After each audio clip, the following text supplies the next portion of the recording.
Bueno, vamos a ir empezando hoy con la guía de problemas número 5, donde se reúnen dos temas, ¿sí? Estado líquido, propiedades del estado líquido y estado sólido. Así que les pediría que tengan a mano la teoría, los apuntes, lo que tengan para que lo vayan haciendo ustedes, ¿sí? Contestando las preguntas en base a lo que van mirando de la teoría, de ambas teorías, ¿sí? Y algunas, bueno, son preguntas teóricas que tienen que investigar un poco en los libros para responder.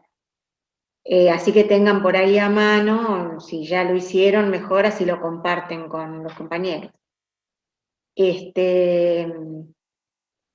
Bueno, ¿cómo van con el práctico de soluciones? Lo van a terminar este viernes, ¿sí? En la práctica, pero bueno, ese es un tema importante, que lo entiendan, ¿sí? No sé cómo van con la resolución de esa guía. ¿Más o menos han avanzado?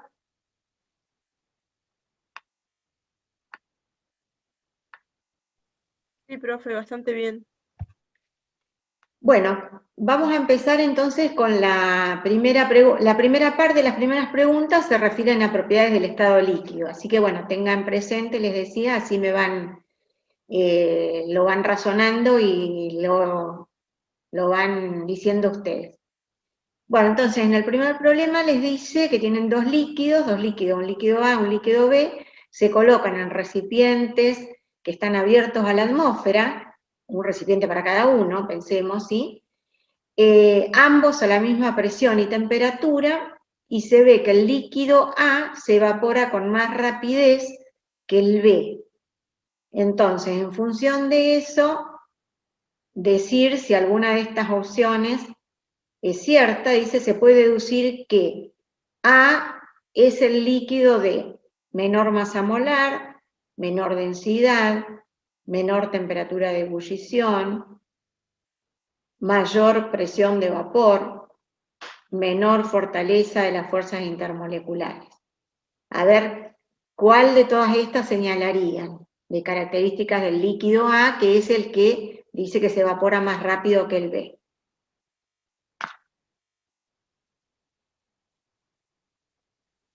¿Qué les parece? Menor masa molar, podrá ser, masa molecular, ¿sí?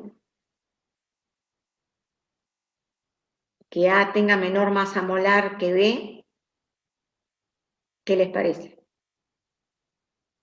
¿Lo marcamos o no lo marcamos?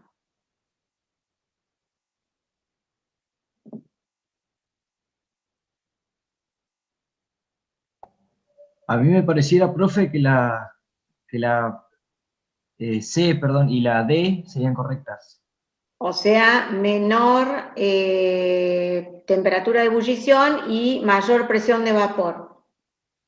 Bueno, Sí, y la E estoy ahí y la dubitativo. E dice menor fortaleza de las fuerzas intermoleculares. ¿Se acuerdan? Las fuerzas intermoleculares son las fuerzas de interacción, o sea, de atracción entre las moléculas del propio líquido, ¿sí?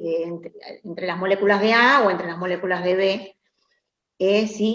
Si tienen fuerzas de atracción, fuerzas intermoleculares, digamos, muy importantes, o sea, grandes, les va a ser más fácil o menos pasar a la fase vapor. ¿Qué les parece? Tienen que pensar eso, digamos.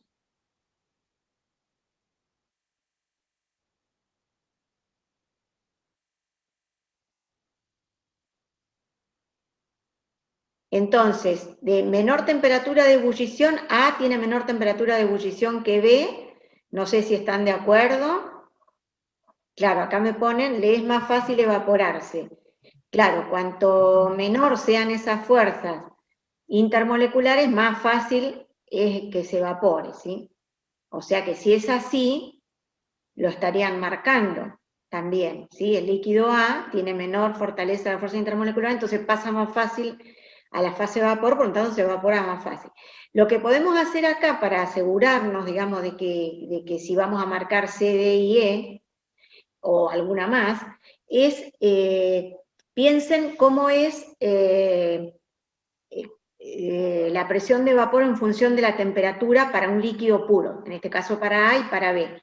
Si tuvieran que hacer el gráfico, fíjense, de presión de vapor en función de la temperatura, este sería un líquido, uno es A y otro es B. ¿Sí? Los dos, fíjense, tienen pendientes positivas. ¿Por qué? Porque la presión de vapor se incrementa a medida que se incrementa la temperatura, por eso los dos así tienen se observa eso mismo, ¿sí? A medida que aumenta la temperatura, la presión de vapor es más alta, tanto para este como para este.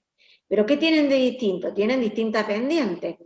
¿Cuál de estas dos curvas sería para el líquido A y cuál para el líquido B? ¿Qué me dicen? Si ustedes lo tuvieran que dibujar, ¿cuál le pondrían acá el A y cuál le pondrían el B? ¿Acá o acá?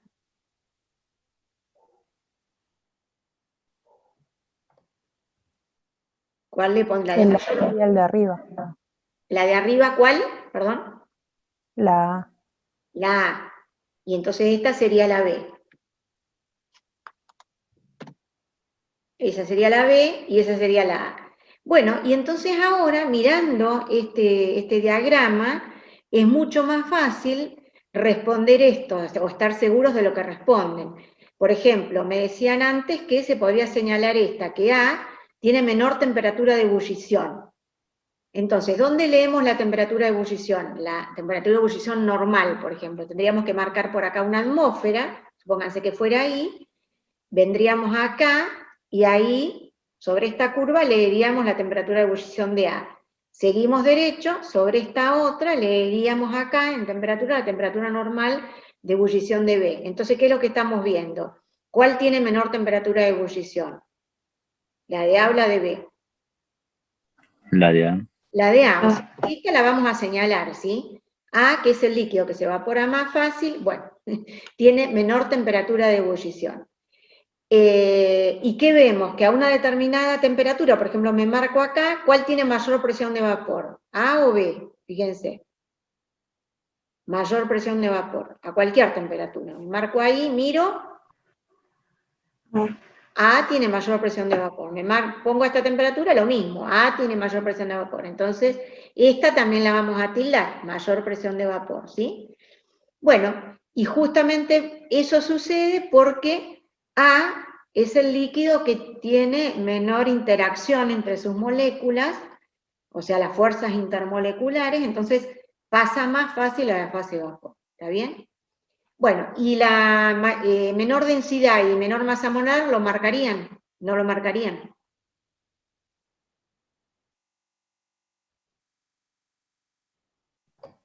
No, porque No, no, creo que no no se tienen involucra. relevancia.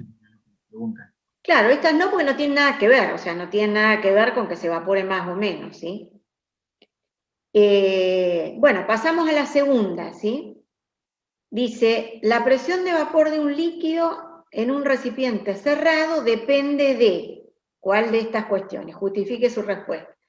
Dice, depende de las fuerzas intermoleculares de la sustancia, de la cantidad de líquido presente, de la temperatura, de la forma del recipiente. ¿Qué marcarían? ¿De qué depende la presión de vapor? De la temperatura. De la temperatura, seguro, lo estamos viendo acá, sí, depende de la temperatura. ¿Y de algo más de estas?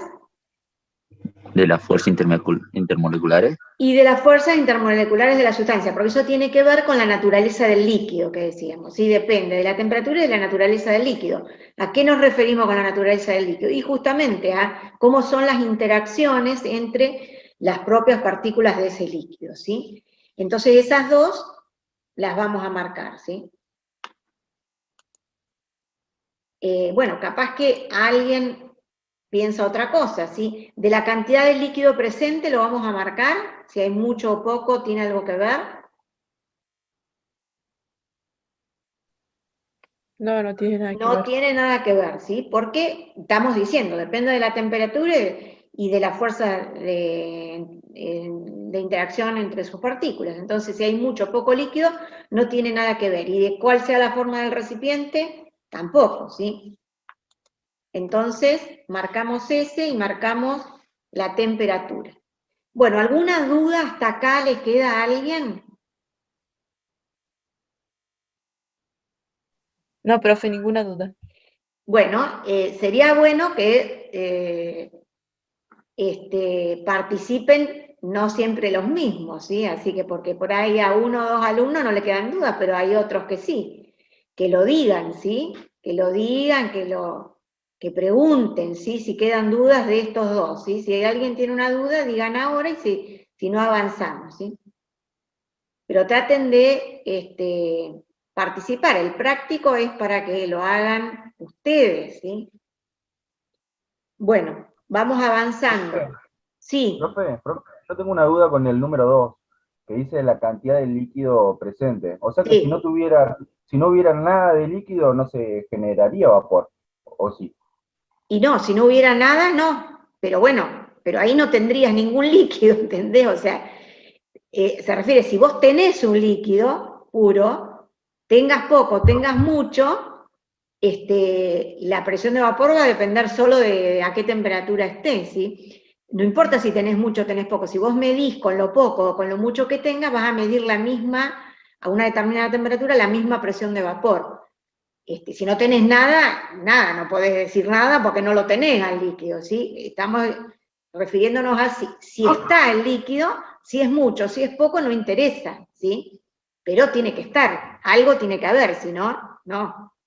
¿Está bien? Claro, sí, entiendo. Gracias. Bueno, a ver el 3.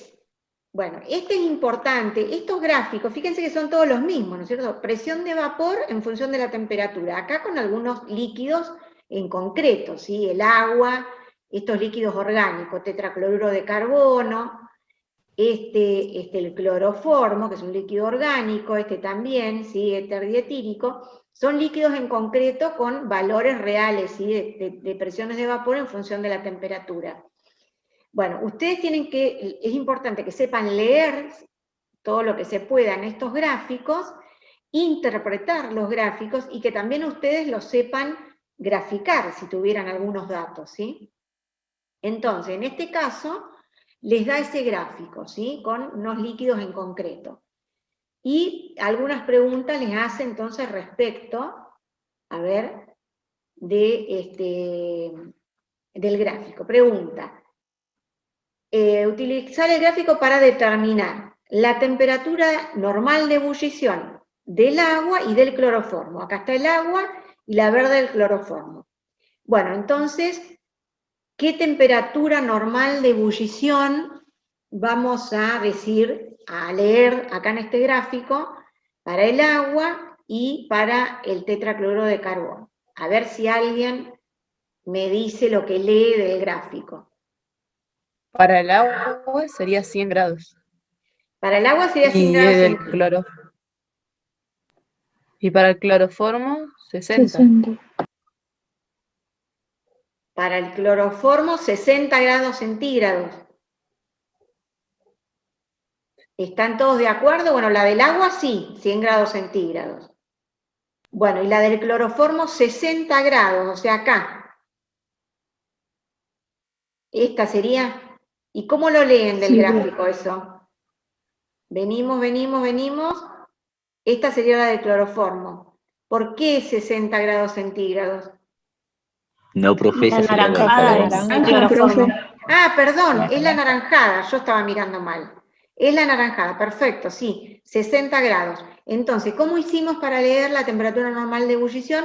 Como dice temperatura normal de ebullición, se refiere a que la presión externa es de una atmósfera, o sea, 760 milímetros de mercurio. Por eso lo que hacemos es buscar dónde está esa presión, venir paralelos al eje de abscisas, ¿sí? Hasta cortar la curva correspondiente. En este caso, la del cloroformo corta ahí, y leemos su temperatura aquí, que como bien dijeron, 60 grados centígrados.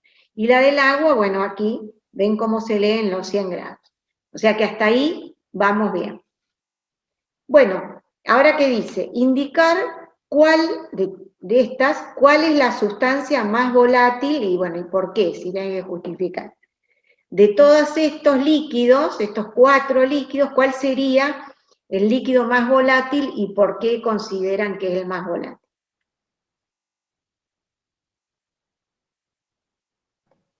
Sería el éter, El éter dietílico. Bueno, ¿y por qué? O sea, este. porque alcanza su punto de ebullición a menor temperatura que los otros líquidos. Bueno, está bien. ¿Y otra justificación que no sea con el punto de ebullición?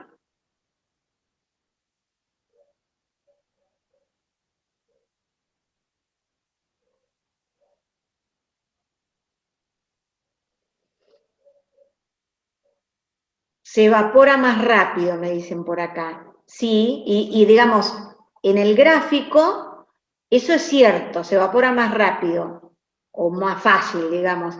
Y en el gráfico, ¿cómo se dan cuenta de que se evapora más rápido? O sea, justifíquenmelo con el gráfico, ¿sí? Es verdad, se evapora más rápido, por eso es la más volátil. Pero eso, ¿cómo se dan cuenta con este gráfico? De que el éter dietílico se evapora más rápido que el cloroformo, que el agua. Mirando el Porque gráfico. la presión aumenta Pues la a menor mayor temperatura. La presión aumenta, la presión de vapor aumenta con la temperatura, ¿dijeron eso? Dice, O sea, menor llega la temperatura que el presión resto. de 760 con menor temperatura. Bueno, eso es parecido a decir que tiene el menor punto de ebullición, que está bien. Pero, ¿qué otra cosa Es que dirían? comparando temperaturas, por ejemplo, si tomamos 20 grados, 20 es el que grados. mayor presión tiene. Claro, eso De está lo bien, más. fíjense, miren, ¿cómo dirían? Porque a cualquier temperatura, en este caso dijeron 20 grados, estamos en 20 grados, si yo miro cuáles son las presiones de vapor de los 4 líquidos, ¿cuál es la que presenta mayor presión de vapor? El éter dietílico, para cualquier temperatura. Miro a 40, lo mismo.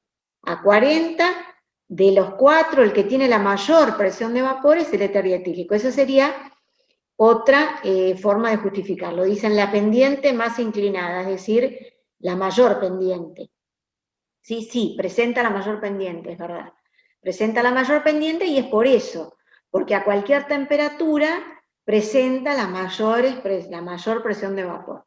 Todas esas son justificaciones, pero esto lo observan del gráfico, ¿sí? Se observa que a cualquier temperatura esa pendiente más inclinada o de mayor pendiente es la que presenta las mayores presiones de vapor. Así que bueno, con eso estarían justificando.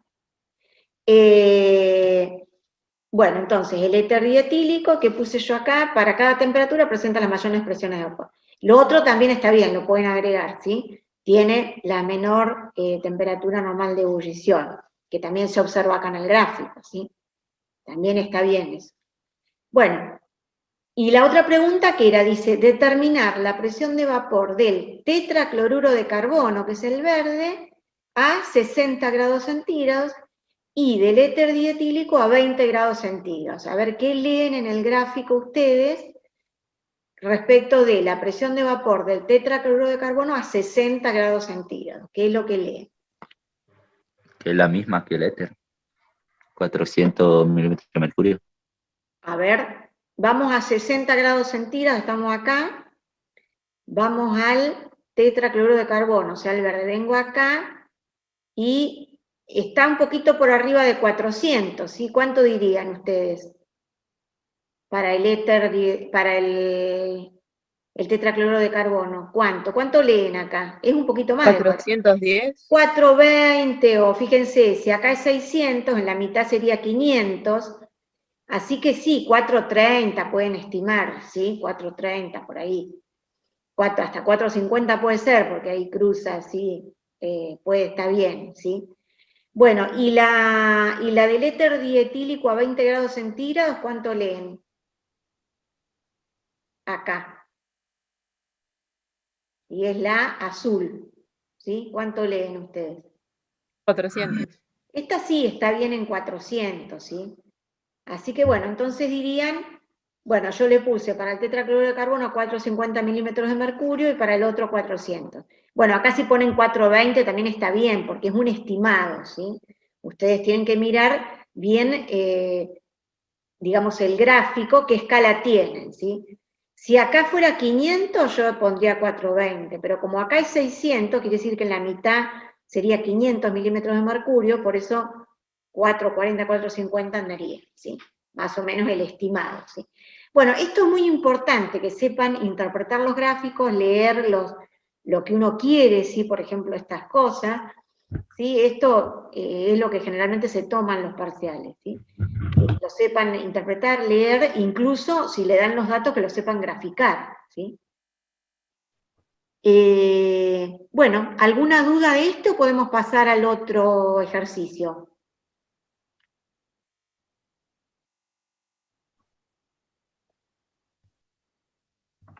Ninguna duda, profe. Vamos pasando, a ver. Bueno, ahora todavía seguimos con líquidos. Dice, indicar cuál o cuáles de las siguientes afirmaciones son ciertas. Corrija las que no lo son. A ver, dice, los líquidos volátiles poseen presiones de vapor bajas.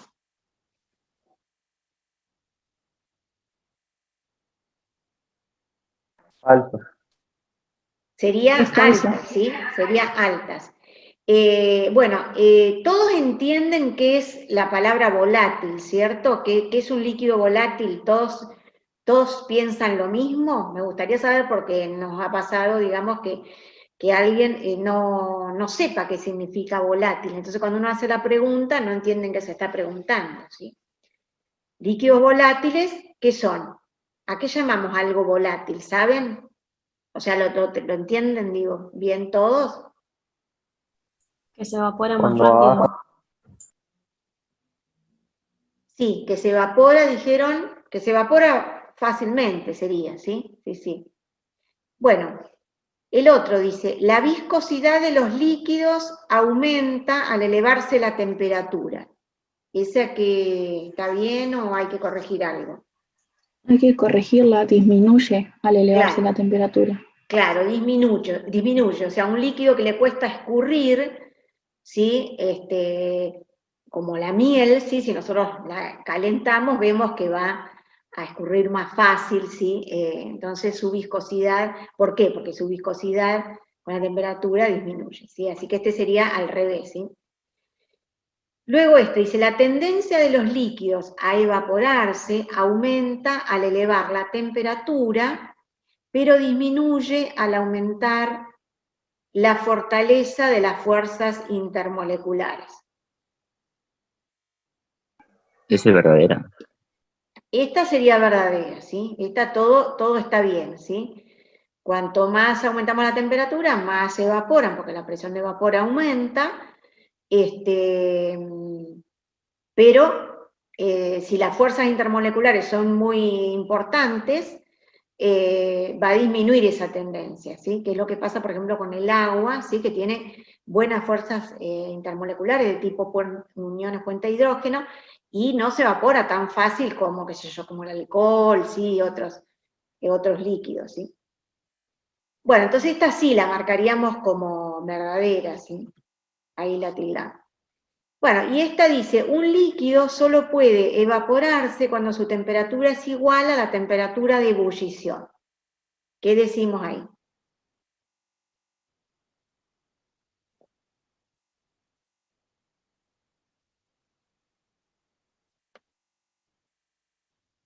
Falso, profe, porque si dejamos un vaso con agua sin tapa, igual se va a evaporar y no es que esté calentándose. Claro, O- exactamente, ¿sí? o sea, ¿Están esta todos de temperatura acuerdo ambiental. con eso? Sí. Bueno, entonces esta no va, ¿sí? Es decir, un líquido se evapora a cualquier temperatura. A 10 grados también se evapora, 10 grados centígrados. Lo que pasa es que se evapora menos que a 40 grados, ¿sí? O a 25, ¿sí? Entonces, eso lo vemos perfectamente en el diagrama que hicimos antes de presión versus temperatura, donde vemos que a menor temperatura igual tiene una presión de vapor, porque se evapora, pero menos que si la temperatura es mayor. Y a la temperatura de ebullición, digamos, allí comienza el fenómeno de la ebullición, ¿sí? Bueno, entonces ahí te estarían corregidas más o menos, según lo que dijeron, las frases estas, ¿sí? ¿Podemos pasar, alguien no entiende alguna, o podemos pasar a otro punto?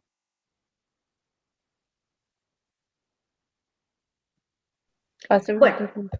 Ahora pasaríamos así preguntas relacionadas con el tema de propiedades de los sólidos, ¿sí? O clasificación de los sólidos, ¿sí? Así que sería la clase anterior que tuvimos referida a los sólidos, la que tienen que tener presente, ¿sí? Entonces, a ver, dice, ¿cuál de las características que se indican a continuación se puede atribuir a sólidos iónicos? Entonces, dice, tienen una estructura tridimensional amorfa, son frágiles, son fácilmente maleables, tienen un elevado punto de fusión, no se disuelven en agua. Para los sólidos iónicos, ¿alguna de ellas marcarían? Tienen elevados puntos de fusión. Bien, esa habíamos visto, sí, tiene elevados puntos de fusión. ¿Alguna más? Profe, cuando dice frágiles, no lo podemos relacionar con que son quebradizos, ¿no? Sí, sí, sí. Entonces la B también. Sí, sí, la B la podrían marcar justamente por eso. O sea, son de elevada dureza, pero a la vez son frágiles y duro, pero si uno lo manipula o le hace presión, se quiebra. Entonces sí, son el quebradizo frágil, sí. Esa la podrían marcar también. Entonces, frágiles, elevado punto de fusión, ¿alguna más?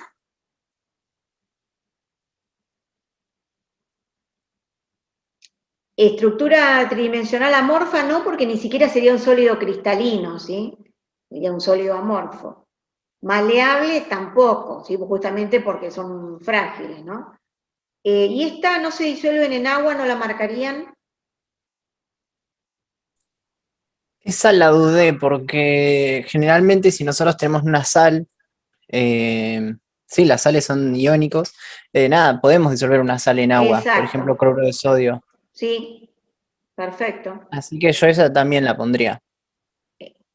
¿La marcarías para un sólido Ah, no, iónico? perdón, dice no se disuelve. No, claro, o sea, no la Entonces esa no, marcarías. esa no.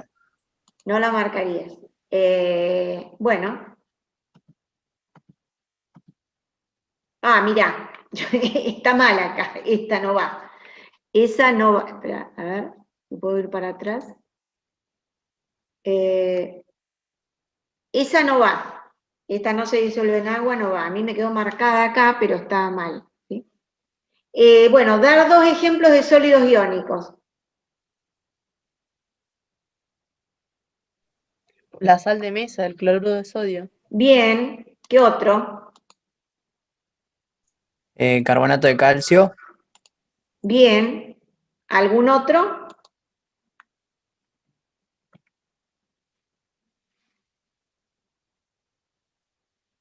Cualquier sal, ¿sí? Cualquier sal. Fluoruro de sodio, bueno, yo acá puse fluoruro de calcio, nitrato de potasio, ¿sí? Incluso hay algunos óxidos también, ¿eh?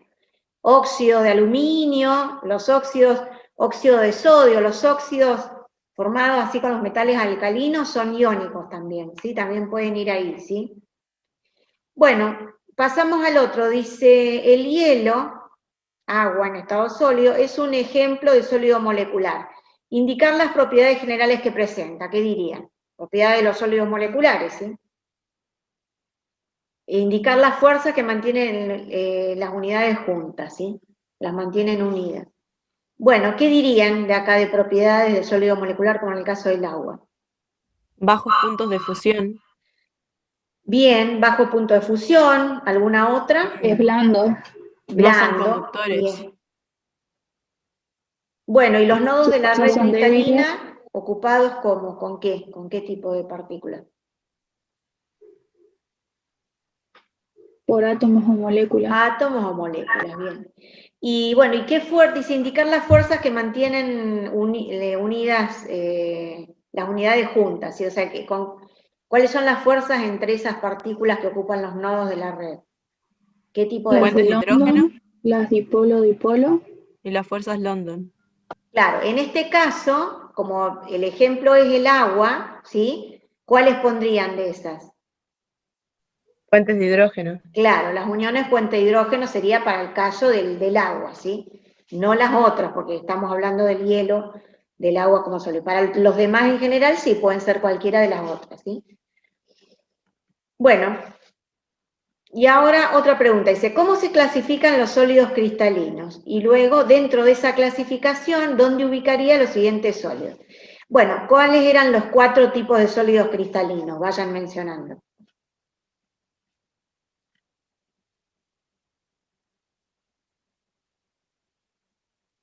Fíjense en la teoría.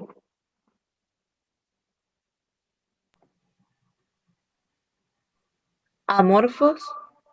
No, ¿Cristalinos? sólidos No, cristalinos. Los moleculares, sólidos en general pueden ser iónicos. amorfos o cristalinos. Dentro de los cristalinos, ¿cómo se clasifican solo los cristalinos? ¿Sí? En molecular, iónico, covalente y metálico. Bien, entonces, sólidos cristalinos iónicos, los covalentes, sólidos cristalinos covalentes, sólidos cristalinos moleculares y sólidos cristalinos metálicos. Bueno, y ahora, ¿dónde ubicaríamos estos que nos pide acá? El cobre, ¿dónde lo ubicarían? En el de metálicos. Metálico. El dióxido de carbono, Iónico. no. Ojo que el ¿Covalentes? ¿Cómo? ¿Covalentes? No, tampoco. ¿Molecular puede ser? Molecular, seguro. ¿sí? Claro, es Molecular. molecular. Piensen que yo les dije que algunos óxidos pueden ser iónicos, pero ojo con eso. Los óxidos que pueden ser iónicos son los que, donde se juntan un anión y un catión, en este caso el oxígeno como anión y los cationes del primer grupo, ¿sí? De los metales alcalinos, sodio, potasio, eso sí, pero con el carbono, que no es un metal, no, ¿sí? Estas uniones, las uniones entre carbono y oxígeno son covalentes, pero como sólido, piensen que esta temperatura ambiente es un gas, pero como sólido, se recuerdan que es el famoso hielo seco. Entonces, ¿qué tipo de cristal, sólido cristalino es? Molecular. Es Covalente. molecular, ¿sí? Molecular. Covalente nunca, porque recuerden que son los más duros de todos, ¿sí? Bueno, iónico ya dijimos por qué no, ¿sí? Entonces es molecular, ¿sí? Bueno, el hierro, ¿qué sería? Metálico. Metálico. Metálico. El carbono diamante, Covalente. Covalente. covalente, ¿sí? Ejemplo típico de covalente, y el cloruro de sodio, Iónico. iónico. Bueno, este está fácil, son más o menos conocidos todos. Bueno, y ahora fíjense, les dice, un sólido es maleable, dúctil, lustroso y buen conductor de la electricidad y el calor. ¿Qué tipo de sólido cristalino es? Y dar 2 ejemplos. ¿Qué podrían decir? Metálico. Metálico, ¿sí? Tiene todas las características de los metales, ¿sí? Entonces, un sólido cristalino metálico. Bueno, ¿y qué ejemplos? El cobre o el Bien. hierro. ¿Qué más? Otro.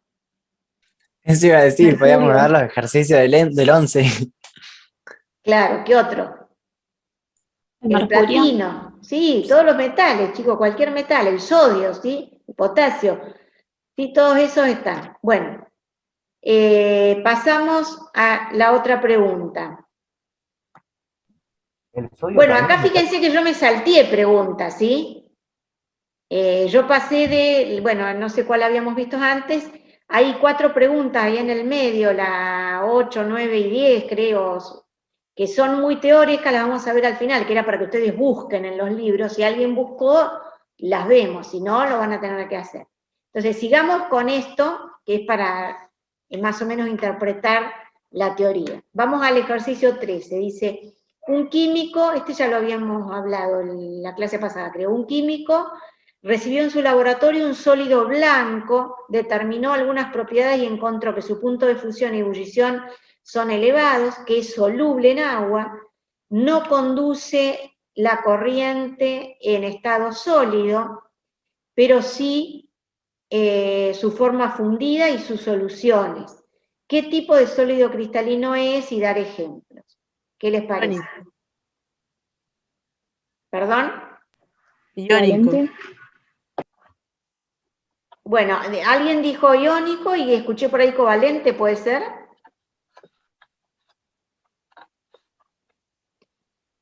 Bueno, tiene algunas características del covalente, ¿sí? Por ejemplo, punto de fusión y ebullición elevado, eso sí, pero los covalentes no son solubles en agua, ¿sí? Y el covalente no conduce la corriente, ¿sí? Bueno, y fíjense que fundido o en soluciones acuosas sí conduce la corriente eléctrica, por lo tanto no cabe duda que sería un iónico, como dijeron, ¿sí? Iónico. Bueno, y ejemplos, bueno, algunas sales, como ya habían dicho, ¿sí? Bueno, y ahora fíjense, dice, clasifique los siguientes sólidos. A ver, ahora tenemos otros acá. El óxido de magnesio, ¿qué le pondría?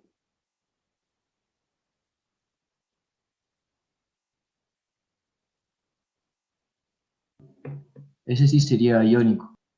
Exactamente, sí sería iónico porque fíjense que el magnesio está ahí en el segundo grupo, o sea, es al lado de los alcalinos, o sea, también da un catión y un anión, ¿sí? O sea, es un óxido típico, ¿sí? De un sólido cristalino iónico, ¿sí?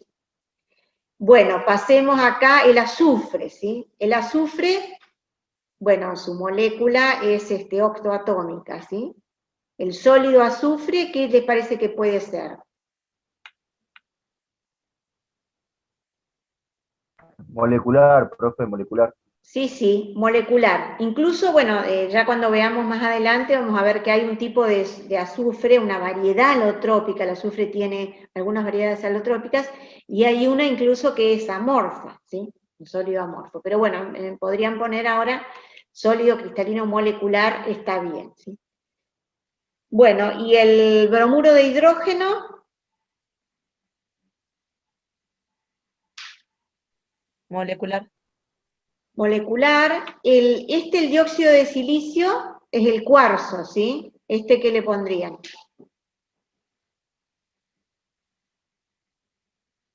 Al cuarzo, fíjense que era el otro ejemplo típico que estaba junto con el carbono diamante.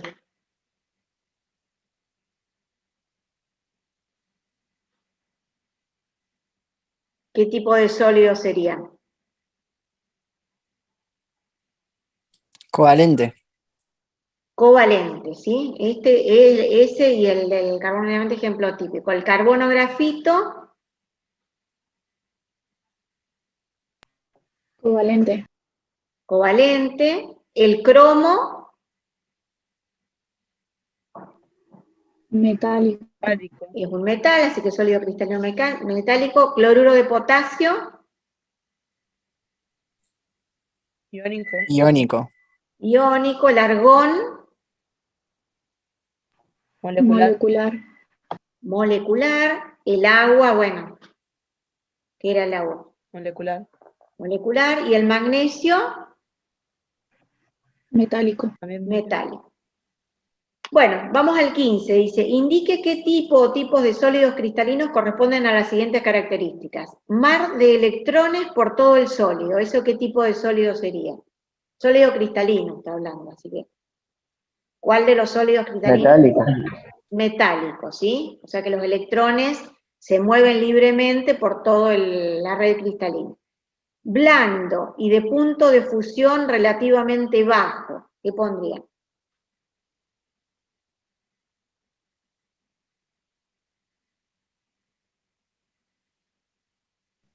molecular. Molecular. Molecular. Otro, mal conductor de la electricidad y punto de fusión elevado. Covalente. Podría ser. Puede ser también iónico. Exacto, podría ser también el iónico, sí, porque no dice nada más, así que podría ser también el iónico, ¿sí? Las fuerzas entre partículas son de dispersión de London, dipolo-dipolo, puentes hidrógeno, ¿qué sería eso? Molecular. Molecular. Molecular. Y por último, presenta iones en todo el sólido.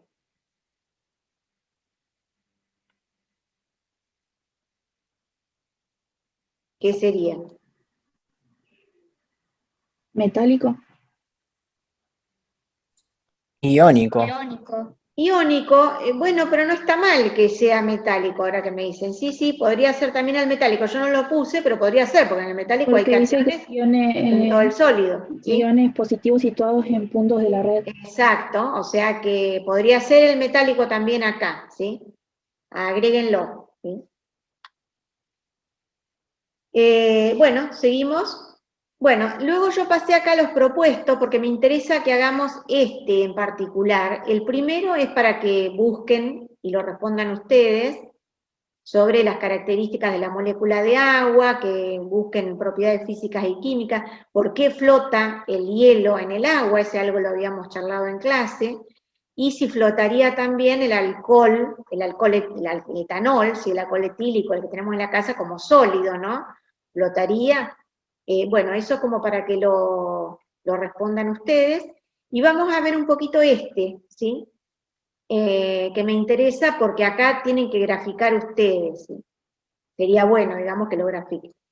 Dice, prediga el orden creciente de punto de ebullición de los líquidos siguientes, sabiendo que a una temperatura de 25 grados centígrados, sus presiones de vapor son, para el benceno, 94,4 torr, para el metanol, 125 torr, para el éter dietílico, 470 torr, y para el etanol, 63 torr.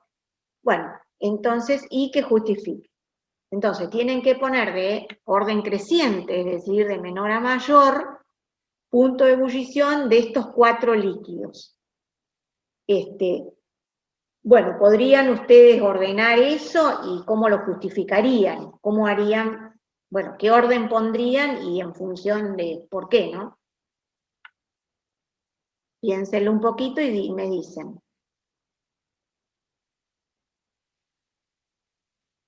En principio, antes de responder así en el aire, sería bueno graficar estos puntos que les dice acá, o sea, hacer el gráfico de presión de vapor versus temperatura, que son los gráficos que ya hemos visto, hacer ese gráfico y hacer poner 4 curvas, que sería una para el benceno, una al metanol, el éter dietílico del etanol, y ubicar estos puntos, ¿sí? Que están acá, y entonces esa es la mejor forma de justificar el orden que ustedes van a dar, ¿sí? Por ejemplo, ahí está, esta gráfica, ¿ven? Profe, ¿no sería, ¿Perdón?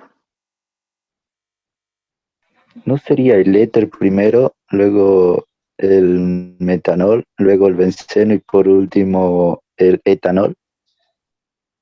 Bueno, podría ser, ¿y cuál sería la justificación?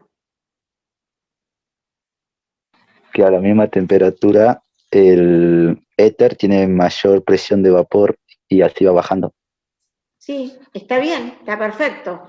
Está perfecto, o sea, lo podés responder así, esa es la justificación, pero además estaría más completo, digamos, bueno, o si se los pidieran, digamos, si quisieran, como más, para que quede más completo, estaría bueno hacer las gráficas, ¿sí? Que serían estas, presión de vapor en función de temperatura, ubicamos 4 curvas con distintas pendientes. Entonces, acá yo ubiqué 25 grados, ¿sí? Que es la temperatura que dice, y habría que ubicar dónde están estas presiones de vapor. Por ejemplo, si a la mayor, ¿cuál es? 470 torr, que estaría acá, ¿sí? O sea que sobre esta curva, a 25 grados, sería la de 470 torr. Entonces esa corresponde, esta violeta, ¿a qué líquido de todo esto correspondería? Al éter dietílico. Al éter dietílico. Después vendría, ¿cuál? La roja, ¿cuál sería? Metanol. Sería la del metanol con 122 torr. Así que la roja sería metanol, perfecto. Y lo leen aquí, ¿sí? Ahí. Bueno, ¿cuáles nos quedan? La de 94,4 torr, que sería la verde, ¿sí? Que esta, ¿cuál sería? El benceno. La del benceno. y nos está quedando entonces con 63 torr aquí, que sería la del etanol, ¿sí? Ahí están todas las curvas. Bueno, y entonces, ahora díganme, entonces, ¿cuál sería el orden? Si tuviéramos que leer sobre esta gráfica los puntos normales de ebullición de todos estos líquidos, ¿qué haríamos? Buscaríamos una atmósfera, o sea, 760 torr, y que corte, digamos, a todas las curvas, y aquí, sobre la temperatura, estaríamos leyendo las temperaturas de ebullición, ¿sí? Ahí, por ejemplo, estaría la del metanol, por ejemplo. Bueno, y entonces, ¿cómo sería el orden creciente de puntos de ebullición? Repítanme, así lo vamos ubicando. ¿Cómo irían? ¿De menor a mayor, de mayor a menor? ¿Qué pondrían primero?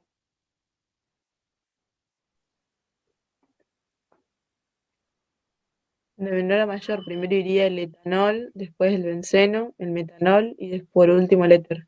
Perfecto, ¿sí? Porque está diciendo orden creciente, ¿sí? Así que primero la temperatura de ebullición del etanol, que aquí tendría que ver cuál sería, donde corta, esa es menor entonces que la del benceno, que es el que sigue, y luego sigue el metanol, y luego sigue el éter dietílico.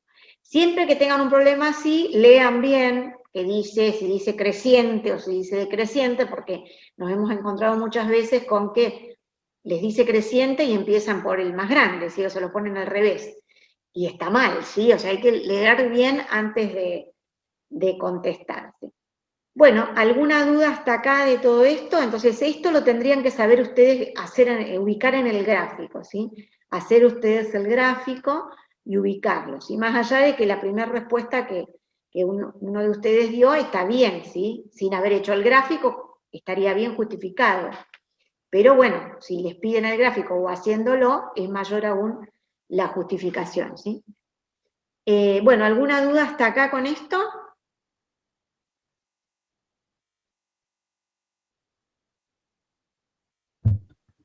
No, No, profe. Bueno, Ninguna entonces duda. nos quedarían el ejercicio 7, 8 y 9, que son bastante teóricos para que ustedes busquen información y lo contesten. Por ejemplo, este ya lo habíamos mencionado nosotros en la clase pasada. Dice, mencione los estados alotrópicos del carbono y sus diferentes propiedades. Y luego, bueno, ¿cuáles serían? ¿Se acuerdan los estados alotrópicos del carbono, los 4 más importantes? ¿Cuáles eran? ¿Se acuerdan? El diamante. El Uno era el diamante, grafito. el grafito era el otro, son los dos más viejos, más conocidos y que se conocen ya hace mucho. ¿Y cuáles eran los dos que no hace tantos años que aparecieron?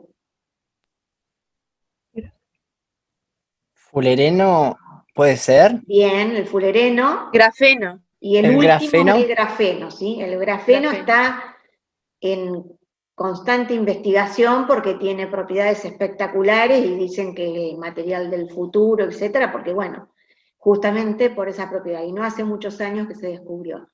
Bueno, entonces serían esos 4, ¿sí? Bueno, y tendrían que completar ustedes algunas de las propiedades, ¿sí? Propiedades de estos diferentes. Y dice, ¿cómo puede explicar la conductividad eléctrica del grafito a diferencia de la del diamante? ¿Sí? Recuerden que el grafito sí conduce la corriente eléctrica, es más, se usa como electrodos, ¿sí? Electrodo. El diamante no conduce la corriente eléctrica. Dice, justificar en función de la estructura de cada uno. No sé si buscaron algo o si algo dijimos nosotros en la teoría, ¿qué podrían decir ahí? ¿Por qué el grafito conduce la corriente eléctrica y el diamante no? ¿Tenía que ver con que el grafito era laminado, algo así, puede ser? Sí, la estructura del grafito está formada por láminas, ¿sí? Y esas láminas, ¿qué característica tienen? ¿Son láminas con qué tipo de estructura?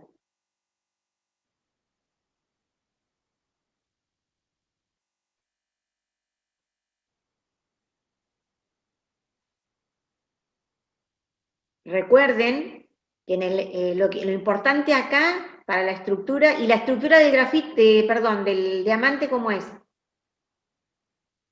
No son láminas, ¿cómo es?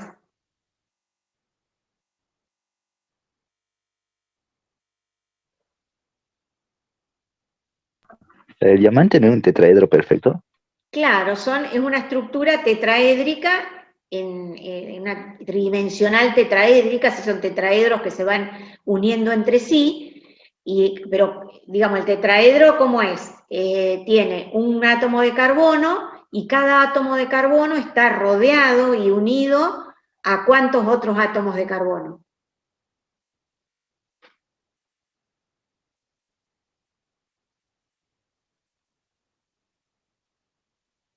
Piensen en los electrones de valencia que tiene el carbono. A 4. ¿Por qué a 4? Porque el carbono tiene 4 electrones de valencia. Entonces en el diamante, cada átomo de carbono se une a otros 4 átomos de carbono usando esos 4 electrones de valencia, ¿sí? Entonces se une de manera covalente, comparte con cada carbono un par de electrones. Por lo tanto, esas uniones dirigidas hacia los vértices de un tetraedro regular, esas uniones son uniones covalentes que son muy fuertes, ¿sí? Bueno, y eso hace que el diamante sea así con tanta dureza, tan rígido, y a la vez no conduce la corriente eléctrica. ¿Por qué? Porque todos sus electrones, que son 4 para cada carbono, están ocupados en la unión covalente.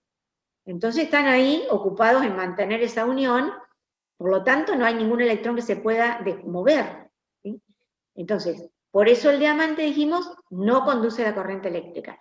Bueno, y el grafito, en cambio, dijeron que está formada por láminas, y esas láminas, ¿qué pasa? Cada carbono está unido a ¿cuántos carbonos?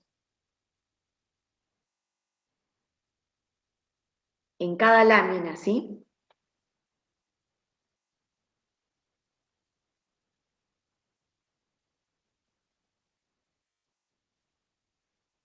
¿A 3? Está unido a 3, formando como triángulos equiláteros unidos entre sí, entonces quedan como hexágonos, ¿sí? Son estructuras laminares de forma con estructura hexagonal. Entonces cada carbono se une a otros 3 carbonos, usando ¿cuántos electrones de valencia? Si se une a 3, usa 3. Cada carbono usa 3 electrones de valencia. ¿Y el cuarto? ¿Qué pasó con el cuarto? El cuarto, ¿qué pasa? Queda para unirse con la otra capa, ¿sí? Con la otra lámina, ¿sí? Con una unión con fuerzas de Van der Waals, o sea, fuerzas más débiles. Entonces, ese electrón de cada carbono tiene la particularidad de poder desplazarse a lo largo de todo el sólido, o sea, ir moviéndose. Por eso es que el grafito, por ese electrón, digamos, que hace que se unan las distintas láminas y se puedan desplazar entre sí, por ese movimiento de esos electrones, es que el grafito es conductor de la corriente eléctrica, ¿sí? ¿Está bien? Esa es la diferencia de carácter estructural entre el grafito y el diamante, y que hace que uno conduzca la corriente eléctrica y el otro no, ¿sí? Bueno, ¿alguien buscó como para compartir alguna de las propiedades, ya sea del grafito, del diamante, del fulereno, del grafeno? Si no, lo buscan y lo completan. Si tienen algo para compartir ahora, lo dicen, ¿sí? Y lo anotamos, ¿sí? ¿Alguien tiene algo o pasamos?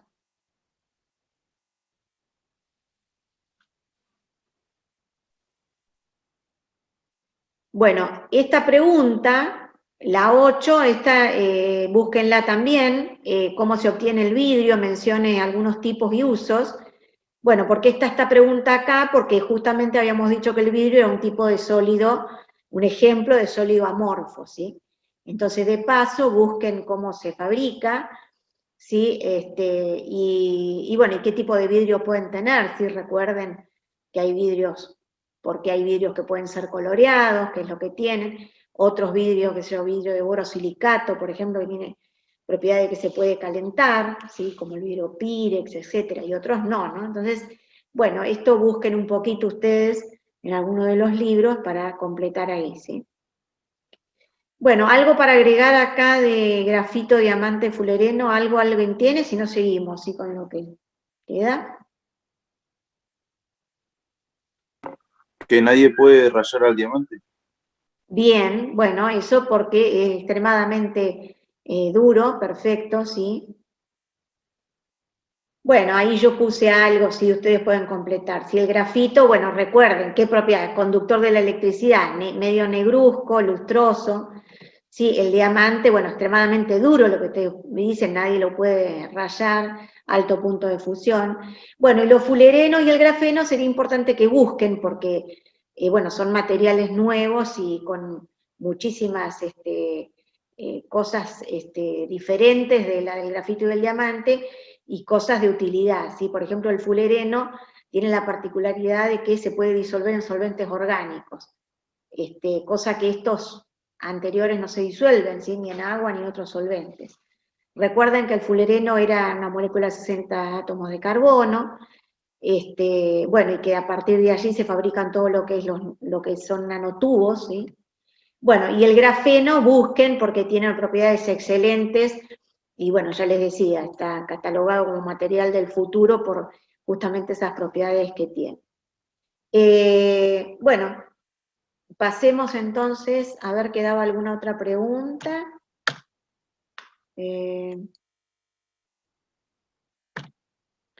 Bueno, aquí lo que les decía de la estructura del grafito y el diamante, y pasamos a las, creo que son las dos últimas preguntas, dice, mencione 3 metales que generalmente se encuentran en la naturaleza sin combinar, y 3 metales que siempre se encuentran combinados. Bueno, eso no sé si lo buscaron, pero si no lo buscaron, lo pueden pensar y decirme. A ver, algunos metales que en la naturaleza se encuentran sin combinar. ¿Se entiende la pregunta? O sea, se encuentran como tal, ¿sí? O sea, un yacimiento de, qué sé yo, de... No sé, plata, cobre. Bien, plata, cobre, sí, oro, perfecto, o sea, los Oro. metales El hierro. latinos, ¿sí? El aluminio, no hay yacimiento de aluminio. El aluminio hay que obtenerlo del mineral, ¿sí?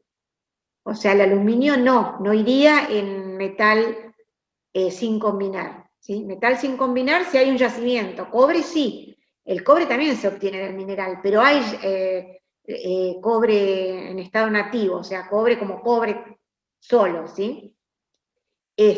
Bueno, fíjense, los metales preciosos todos, o sea, son poco reactivos, ¿sí? Por eso se los puede encontrar en la naturaleza sin combinar. Bueno, y 3 metales que se encuentran combinados, bueno, uno, que lo dijeron para acá, pero iría para este, sería el aluminio, ¿sí? Que se encuentra, que son la bauxita, todo. Bueno, el acero en realidad no es un metal, ¿sí? El acero es una aleación, ¿sí? Una aleación metálica, ¿sí? Aleación de hierro con carbono. Así que el metal de los de la tabla, díganme metal de los de la tabla periódica, que se encuentren combinados, ¿y dónde los van a encontrar? Los minerales, ¿sí? Por ejemplo, a ver, por eso el acero no lo ponemos acá, si sería una aleación. ¿Sodio? El zinc, El sodio, sí, perfecto. el zinc puede ser, profe. ¿Cuál? Perdón. ¿Qué dijeron? El zinc. El zinc, exactamente, el zinc existe, digamos, como óxido, pero no un yacimiento de zinc, ¿sí? Pero sí combinado. Bueno, el silicio me lo mencionan acá, pero el silicio no es un metal, ¿sí? Cuidado con eso.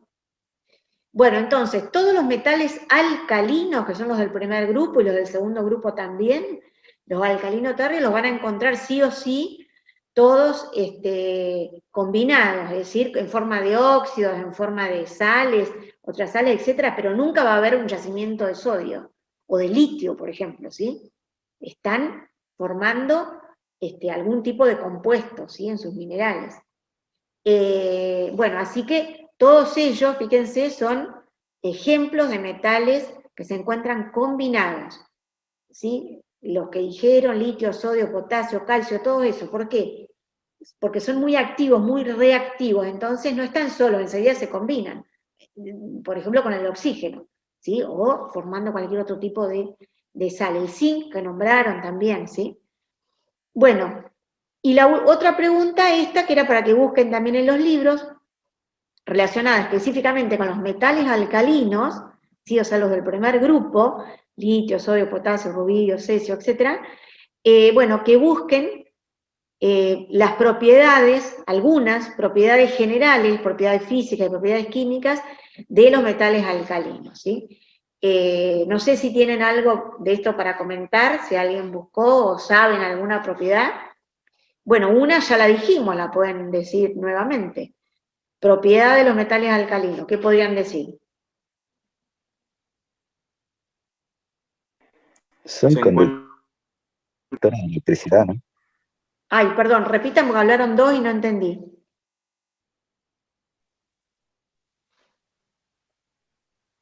Muy reactivos. Muy reactivos, ¿sí? Son Son maleables. muy reactivos, ¿sí? Reaccionan hasta con el agua, ¿sí? Muy reactivos. Entonces esa es una propiedad. Justamente por eso, por ser tan reactivos, no se los encuentra solos en la naturaleza, ¿sí? Sino combinados. Esa es una característica, ¿sí? ¿Qué otra?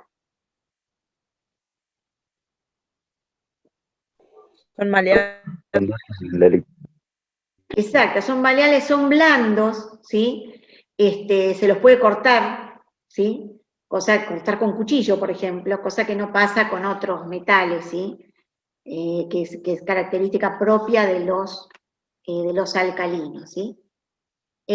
Bueno, maleable, bueno, brillante como los metales, buenos conductores de la electricidad, justamente porque son metales. No se los encuentra solo en la naturaleza, sino combinados. Bueno, y si hay algo más, bueno, la configuración, son muy reactivos, fíjense, la configuración electrónica del último nivel de valencia es NS1, o sea, tienen un solo electrón de valencia que lo pueden dar fácilmente formando los respectivos cationes, ¿sí? Son electropositivos, muy electropositivos. Bueno, y si encuentran algo más lo agregan ahí, ¿sí? Bueno, con esto entonces más o menos tienen prácticamente listo el práctico. Lo importante es que entiendan lo que están respondiendo y las justificaciones, ¿sí? No sé si tienen alguna pregunta del tema u otra. El bronce también se puede encontrar como metal, ¿no? En la naturaleza. No, el bronce es lo mismo que el acero. El bronce es una aleación, ¿sí? De dos metales, ¿sí? Acá se refiere a metales que estén en la tabla periódica, ¿sí? Metales que estén en la tabla periódica que o estén formando compuestos o no, en este caso los que están sin combinar. En el bronce vos tenés dos metales combinados, formando una solución sólida, o sea, una aleación. Es lo mismo que el acero, ¿sí? El acero es una aleación de hierro en carbono, ¿sí? Así que no iría acá, ¿sí? Son aleaciones. El bronce, otro ejemplo de aleación, ¿sí? Así que no iría acá, ¿sí? Yo tengo otra pregunta, Sí. porque yo me metí en la carrera sin saber qué es lo que hace un ingeniero civil. ¿Cuál sería el laburo? ¿Cuál sería qué cosa? El laburo de un ingeniero civil. ¿Qué es lo que haría? De un ingeniero civil. Un ingeniero civil, bueno, yo no soy ingeniera civil, pero qué sé yo, algo te puede. El ingeniero civil básicamente se dedica a las estructuras, ya sea de edificación, todo tipo de edificación, ¿sí? O sea, al diseño y a la realización de proyectos de planos, etcétera, puede ser de edificios, de casas, puede ser de puentes, ¿sí? Depende de la especialidad, ¿sí? Pero bueno, acá dicen, acá alguien escribe que hay unos videos sobre cada una de las carreras y a qué, digamos, cuál es digamos, a qué se dedican, digamos, fundamentalmente en cada carrera. Así que sería importante que por ahí trates de Ah, verlo. perfecto. Sí, sí, yo también lo leí. ¿Sí? Pero bueno, básicamente es eso, Sí, pero bueno, sí, es verdad. seguramente hay otras van a estar capacitados para otro tipo de cosas, además de lo que te dije, ¿no? Pero básicamente es eso. Generalmente, qué sé yo, cuando uno va a construir una casa, contrata a un ingeniero civil para que le haga los planos y todos los cálculos relacionados al plano, ¿sí? Así que, bueno, eso seguro que lo hace un ingeniero civil. Y el arquitecto hace, bueno, más que nada el diseño, pero el ingeniero hace toda la parte de cálculo de las estructuras, cuánto cemento vas a necesitar, cuánto hormigón, cuánto hierro, etc. Eso lo hacen los ingenieros civiles. Pero no solo de edificios y casas, ¿sí? Ya te digo, por ejemplo, de puentes también y seguramente algún otro tipo de estructuras, ¿sí? Pero bueno, la sugerencia acá de tu compañera está interesante, ¿sí? Para que lo veas bien. Bueno, Sí, sí, lo voy a hacer. ¿no hay alguna otra duda? De todos modos, bueno, los 2 primeros años de la carrera de ingeniería son iguales para todas las ingenierías. O sea, vos recién en tercer año vas a empezar con materias específicas de esa ingeniería. Así que, tenés estos 2 primeros años por ahí te interesa el otro tipo de ingeniería, no necesariamente la civil, y bueno, y en ese momento los 2 primeros años son comunes, así que te sirve para cualquier otra ingeniería, digamos, lo que hagas. Si es que no te convence el tipo de trabajo, ponele del ingeniero civil. Por ahí te gusta más el del ingeniero, qué sé yo, industrial, y podés continuar haciendo esa ingeniería, sin pasarte, sin problema. Bueno, ¿alguna otra duda? Si no, dejaríamos acá. Sí, yo me metí. ¿Sí? ¿Algo más? Dicen que se... No, le quería comentar de que yo me había... Sí, no se escucha bien. ¿Sí? No te escuché.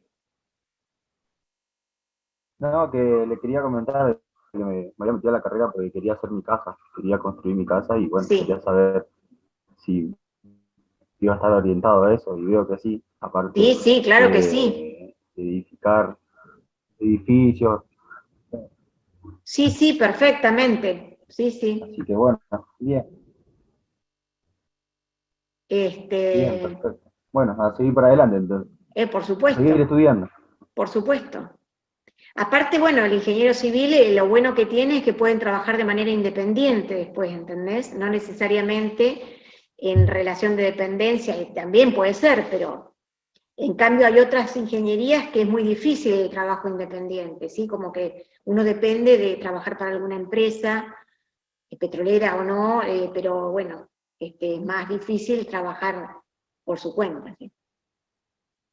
Bueno, dejamos acá entonces hasta la semana que viene y no se descuiden con los prácticos que quedan porque digamos, no va a faltar mucho para el segundo parcial, ¿sí? Que entran pocos temas, ¿sí? Así que, bueno, adelante. Nos vemos la semana que viene, ¿sí? Bueno, gracias, profe. Listo. Chao, profe. Chao.